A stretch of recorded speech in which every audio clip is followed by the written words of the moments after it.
Beauty is probably the most subjective thing on earth. As a matter of fact, beauty isn't really a thing as much as it is a feeling. Confucius once said, "Everything has beauty, but not everyone can see it."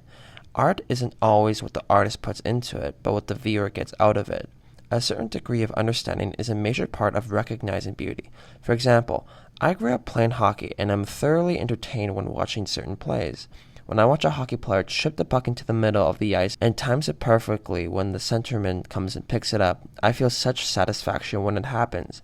Yet a person who doesn't understand the game as well as I do won't even notice what had just happened or won't think anything of it.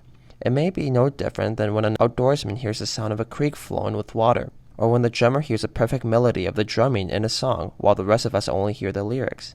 It's almost like the movie They Live, when the protagonist puts on the sunglasses that can see the world for what it really is, except in a much more positive manner. When you learn the way broadly, you can see it in all things. Miyamoto Musashi. There are many lessons that we learn from anything that can apply from everything. You can discover the secret of your life from learning to charge your car battery or something.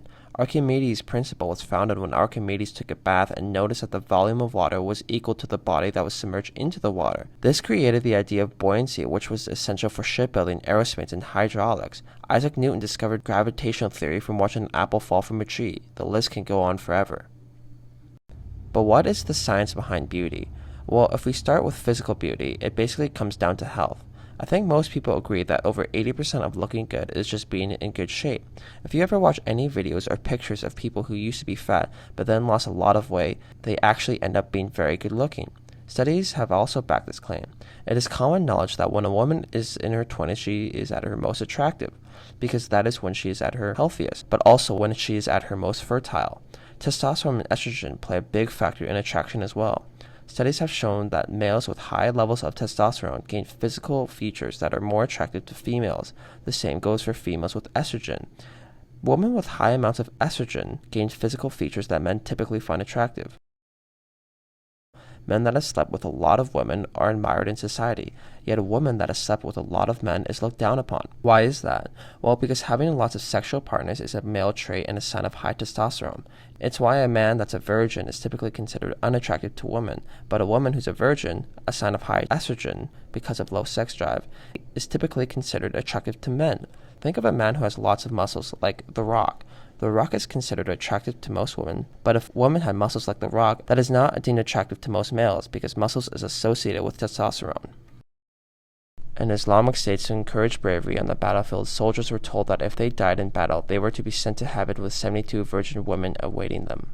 But it's not just the testosterone or estrogen or even the human figure of the body, but also facial symmetry is affected by health as well. Studies have been conducted that have concluded that people who are considered more attractive based off just their face have healthier immune systems than those who aren't. Dilated pupils have always been considered more attractive.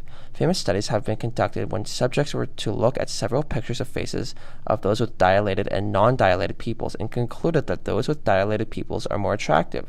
The reason being is that dilated pupils are a sign that the person is excited. So psychologists conclude that dilated pupils are attractive because they are a sign that the person is attracted to you.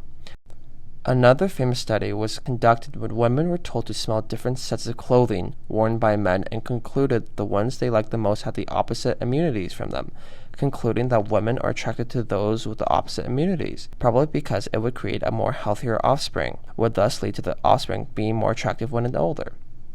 Another discovery found that men who are perceived more attractive by women have high-functioning natural killer cells, which are essential for the immune system, but women with high natural killer cells were seen as less attractive by men.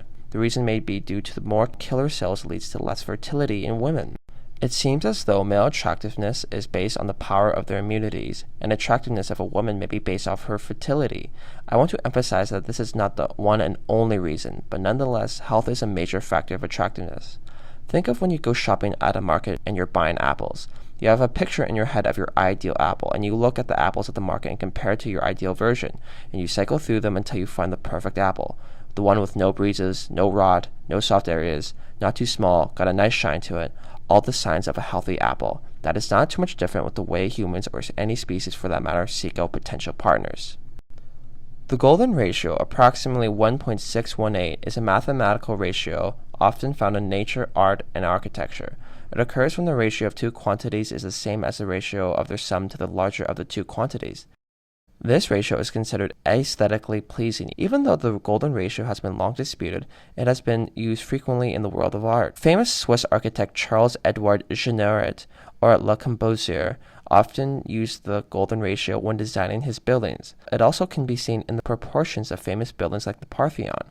It has been suggested that Leonardo da Vinci used this method in the composition of his own paintings, such as the Mona Lisa, as well as Salvatore Dali.